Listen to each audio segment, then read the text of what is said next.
Hello developers, how are you? ඉතින් මේ channel එකට ඔය අලුත් කෙනෙක් නම් මගේ නම Dhanushka. Welcome to the Outpost Dev channel. මේ channel එකේ අපි කතා කරන්නේ full stack development, software engineering වගේ topics.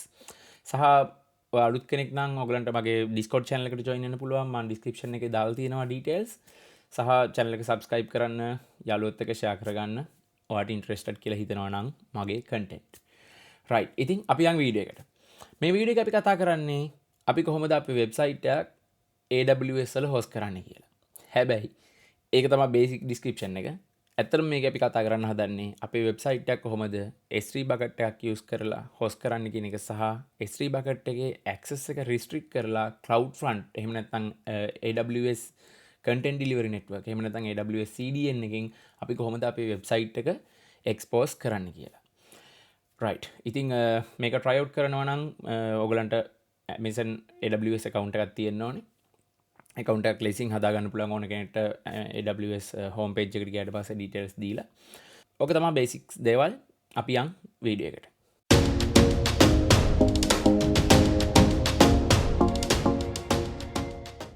right. ඉතින් මේක තමයි AWS console එකේ home page එක.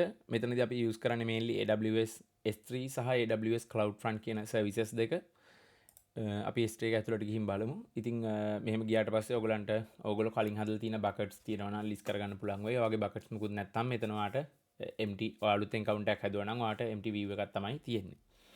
එතකොට මෙතන කරන්න පුළුවන් අපිට bucket එකක් create කරගන්න එක. අපි මුලින්ම bucket එකක් create කරගන්නවා. මෙතනදී bucket එකේ name එකේ තියෙනවා restriction එකක්. මෙතනත් කියලා තියෙනවා bucket name must be unique within global namespace following the bucket naming rules. මෙතනින් bucket naming rules ටික බලන්න පුළුවන්. rule set එකම තියෙනවා. හැබැයි මේක අනිවාර්යෙන් විය යුතු දේ තමයි mainly මේ නම globally unique වෙන්න ඕනේ. මොකද අපේ URL එකක් අපිට හම්බ වෙනවා bucket එකට. එතකොට ඒ URL එකේ නම වැටෙන නිසා ඒක අනිවාර්යෙන්ම unique වෙන්න ඕනේ globally. ඉතින් ගොඩක් වෙලාවට මේකේ best practice එක තමයි මම දැකලා තියෙන විදිහට අපි use කරන domain එකේ full name එක දාන එක. මොකක් හරි අපි website එකක් ගන්නවා නම් ඒකේ domain එක. මොකද domain එක අනිවාර්යෙන් unique වෙනවානේ. ඒක නිසා අපි මෙතනදී නිකන් try out කරමු. my outpost dev test AWS S3 වගේ එකක්. right. එතකොට bucket ownership එක මම මේ විදිහටම තියාගන්නවා. මම region එක මාරු කරන්නෙත් නැහැ. සහ මම මෙතන අනිවාර්යෙන් මේක තමයි වැදගත්ම දේ. මොකද මම කලින් කිව්වා අපි මේක S3 bucket එකේ access එක restrict කරන්න තමයි හදන්නේ. මේකේ තව විදිහක් තියෙනවා. අපිට bucket එකේ access එක public කරලා අපිට website එකක් විදිහට host කරගන්නත් පුළුවන්. නමුත් මෙතනදී කතා කරන්නේ ඒක නෙමෙයි. ඒක නිසා අපි මෙතන access එක block කරලා තියාගන්නවා. මට bucket versioning ඕන වෙන්නේ නැහැ. මොකද සාමාන්‍යයෙන් මේ scenario එකේදී අපිට bucket versioning වලින් help එකක් නැහැ. අනිත් දේවල් ටික අතර මම මේ විදිහටම තියාගෙන මම bucket එක create කරනවා. bucket එක දැන් මෙතන create කරාට පස්සේ ඔයගලන්ට මෙතන bucket එක list වෙනවා. මේ විදිහට අපි හදපු bucket එක. සහ මෙතන තියෙනවා bucket එකේ object මුකුත් public වෙලා නැහැ කියලා. එතකොට දැන් bucket එක ඇතුළට ගියාම ඇත්තටම bucket එකේ මුකුත් details නැහැ. ඉතින් දැන් අපි කරන්න ඕනේ අපේ website එකක් හදා ගන්න ඕනේ මේකට host කරන්න. මේක සරලම විදිහ මට හිතන විදිහට අපිට මොකක් හරි ඇප්ලිකේෂන් එක පොඩි එකක් ටක් ගාලා බිල්ඩ් කරගන්න පුළුවන්.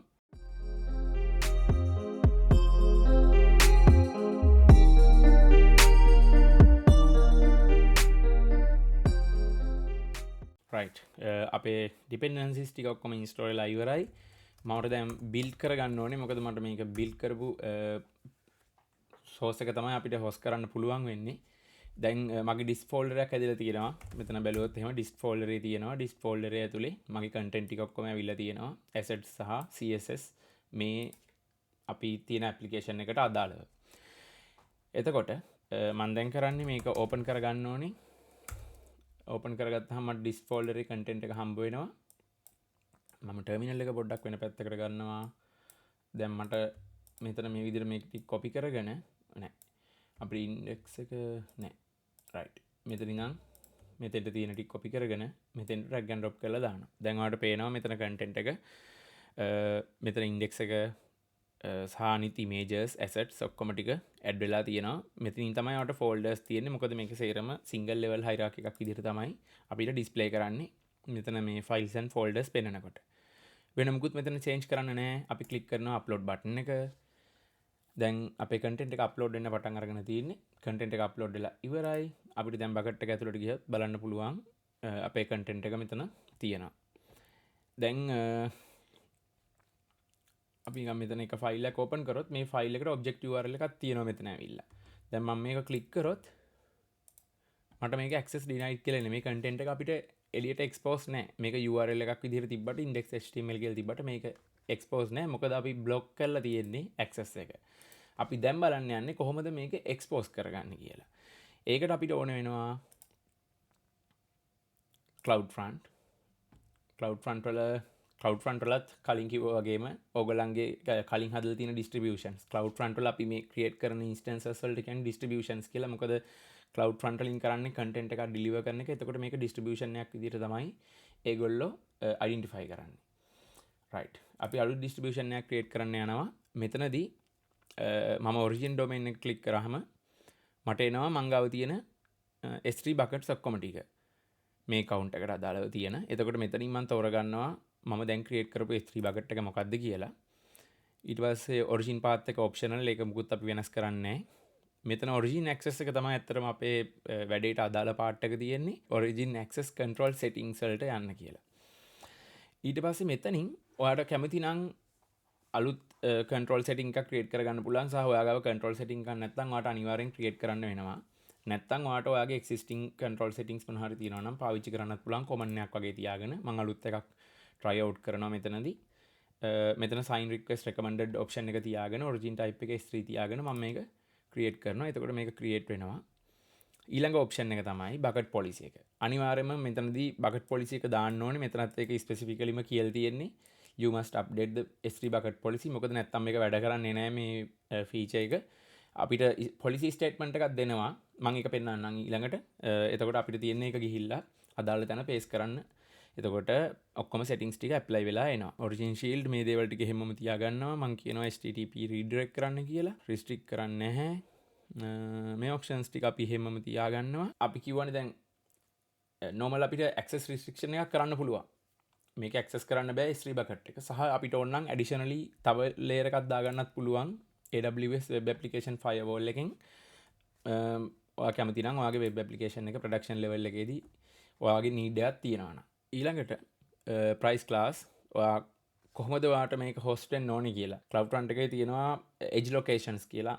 ගොඩාක් මේ ලෝකේ හැමතැනම කියන්නේ ලොකු ප්‍රමාණයක් තියෙනවා තැන් තැන් වල. එතකොට ඔයාට decide කරන්න පුළුවන් ඔයා ඔක්කොම edge locations වල host කරන්න ඕනේද? North America, Europe වල විතරද? මේ අනිත් regions වලද කොහොමද කියලා ඔයාට choose කරගන්න පුළුවන්. ඒක අනුව pricing වෙනස් වෙනවා. හැබැයි CloudFront එකේ pricing වලට ගියාට පස්සේ අපි ඉන්නේ free tier එකේ. free tier එකේදී අපිට සැලකිය යුතු ප්‍රමාණයක් ලැබෙනවා features use කරන්න. ඉතින් මේ වගේ එකක් try කළා කියලා ඔයාගෙන් සල්ලි කැපෙන්නේ නැහැ. සහ S3 bucket වලටත් ඒක ඒ විදිහටම තමයි. මෙතනදී ඔයාට සැලකිය යුතු data ප්‍රමාණයක් ලැබෙනවා. data සහ service ප්‍රමාණයක් ලැබෙනවා use කරන්න. ඒක නිසා ප්‍රශ්නයක් වෙන්නේ නැහැ. නමුත් AWS ඇත්තටම පාවිච්චි කරනවා නම් pricing තමයි ඔයගොල්ලෝ mainly consider කරන්න ඕනේ දේ. කොහොමද pricing වෙනස් වෙන්නේ කියලා. නමුත් ඇත්තටම free tier එකේදී ගොඩක් දේවල් ඔයගලන්ට කරගන්න පුළුවන් කිසි ප්‍රශ්නයක් නැතුව. ඔයගලන්ගේ personal website උනත් ඒ වගේ දේවල් host කරන්න content දාලා තියාගන්න පුළුවන්. හැබැයි එතනින් එහාට ගියාට පස්සේ ටිකක් ඇත්තටම price එක නිසා සහ ඔයගලන්ගේ card වලින් සල්ලි කැපෙන්න පුළුවන් නිසා ඒක ගැනත් පොඩ්ඩක් වෙයා වෙලා ඉන්න ඕනේ. මම මෙතන all edge locations දෙනවා best performance but ඔයගලන්ට කැමති විදිහකට choose කරන්න පුළුවන්. ඔයගලන්ගේ application එකේ client base එක මත තමයි ඒ දේවල් මත සහ මෙතනදී SSL certification එකක් certificate එකක් add කරගන්න පුළුවන් කැමති නම්. මට ඒක අවශ්‍ය වෙන්නේ නැහැ මෙතෙන්දී. සහ root object එක මේක optional. හැබැයි මම කියනවා මගේ root object එක index.html කියලා. මොකද මගේ index.html file එක තමයි මගේ web application එකේ root එක විදිහට තියෙන්නේ. එහෙම තියලා මම distribution එක create කරනවා. right.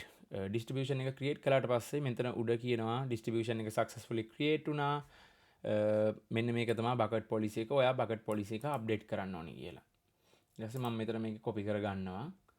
ඇත්තටම ඔයාට මෙතනින් copy කරගන්න බැරුව හදිසියෙත් මේක close වුණොත් ඔයාට පුළුවන් මෙතන origins වලට ගිහිල්ලා මේ origin එක edit කරන්න ගියාට පස්සේ මෙතනිනුත් copy කරගන්න. ඊට පස්සේ යා මෙතනින් link එකක් දෙනවා S3 bucket එකට යන්න permission update කරන්න permission tab එකත් open වෙලා එන්නේ. ඔය මේ ඉන්නේ වාගේ bucket එක හදපු නමින් හදපු bucket එක තමයි මෙතන තියෙන්නේ. ඉතින් අපි පල්ලෙහාට එනවා bucket policy එක update කරන තැනට. මෙතන edit එක click කරනවා. click කරලා අර policy එක අපි paste කරනවා. මේ policy එක ඔක්කොම completely හදලා තියෙන statements එක්ක මොකක්ද effect එක principle එක මොකක්ද ඒ දේවල් එක්ක මෙතන තියෙනවා ඔයාගේ resource එකේ ARN එක MSN resource naming එක. එතකොට මේ තියෙනවා හදපු distribution එකේ ID එක. ඉතින් මේ ඔක්කොම full setup කරලා තියෙන්නේ. ඔයාලට නිකන් මේක paste කරලා මෙතනින් save කරගන්න තියෙන්නේ. ඊට පස්සේ අපි යනවා ආයි CloudFront එකට. CloudFront එකේ මම මේක cancel කරලා general එකට එනවා. තාම මේක deploying stage එකේ තියෙන්නේ. මොකද මෙයා තාම edge locations වලට deploy කරන්න ගමන් තියෙන්නේ. ඉතින් මේකට පොඩි වෙලාවක් යනවා ඇත්තටම deploy වෙන්න. ඉතින් මේක deploy වුණාට පස්සේ බලමු කොහොමද අපේ site එක වැඩ කරන්න කියලා. මොකද අපි දැන් මේ stage එකේ අපි ගිහිල්ලා බැලුවොත් එimhe මේක තමයි URL එක. ඔයාලට මෙතනින් copy කරගන්න පුළුවන් distribution එකේ URL එක. දැන් ගිහිල්ලා බැලුවොත් ඔයාලට මුකුත් එන්නේ නැහැ. ඔව්. deploy වෙලා කියන්නේ මේක තාම deploying තියෙන්නේ all regions වලට. හැබැයි දැන් මං ඉන්න region එකේ මේ වෙලාවේ deploy වෙලා තියෙන්නේ. ඉතින් ඒක නිසා තමයි application එක වැඩ කරන්නේ. මේ වගේ application එක run වෙනවා කිසි ප්‍රශ්නයක් නැතුව. සහ මේක HTTPS වල තමයි දුවන්නේ. අපි redirection එකක් request කළා. ඒක නිසා අපිට redirection එකක් ලැබෙනවා. HTTP එක HTTPS වලට redirect වෙනවා. right. ඉතින් මේක deploy එක done වුණාට පස්සේ මෙතන deploying කියන එක අයින් වෙලා ගිහිල්ලා මෙතන ඔයාලට හම්බ වෙනවා last modified date එක මොකක්ද කියන එක. ඉතින් මේ විදිහට තමයි මේ වීඩියෝ එකේ content එක මම plan කරේ ඔයගොල්ලොත් එක්ක discuss කරන්න. අපි summary එකක් විදිහට ගත්තොත් අපි කතා කරා කොහොමද S3 bucket එකක් create කරන්නේ, S3 bucket එකක naming ගැන කතා කරා, අපේ website එකක් අපි date කොහොමද upload කරගන්නේ සහ upload කරගත්තට පස්සේ අපේ තියෙන permission levels කොහොමද තියෙන්නේ, permission කොහොමද මේ කියන අපි කතා කරපු scenario එකේදී හැදෙන්න ඕනේ කියන එක සහ access එක restrict කරලා තියෙද්දි අපි කොහොමද CloudFront distribution එකක් හදන්නේ සහ ඒ හදපු distribution එක through අපේ S3 bucket එකේ content deliver කරන්නේ කොහොමද කියන දේවල් ගැන තමයි මේ වීඩියෝ එකේ කතා කරේ. ඉතින් සහ අපි pricing ගැනත් යම් ප්‍රමාණයකට කතා කරා. ඉතින් අයිත් කියන්න තියෙන්නේ pricing කියන concept එක පොඩ්ඩක් ඔළුවේ තියා ගන්න ඕනේ. අපි AWS එක වැඩ කරනවා නම් කොහොමද අපි use කරන resources වල prices charge වෙන්නේ කියන එක. ඉතින් මෙතනින් මේ වීඩියෝ එක මම conclude කරනවා on that note. thank you video එක බැලුවට සහ join වෙලා හිටියට ඕගොල්ලෝ මගේ channel එක subscribe කරලා නැත්නම් consider subscribing and යාළුවොත් එක්ක වීඩියෝ එක share කරගන්න සහ මගේ Discord channel එක තියෙනවා description එකේ ඒකට join වෙන්න. අපි discuss කරනවා එතන full stack development software engineering වගේ questions සහ ඕගොල්ලන්ගේ තියෙන ideas thoughts මේ දේවල්. ඉතින් see you in the next video. Bye for now.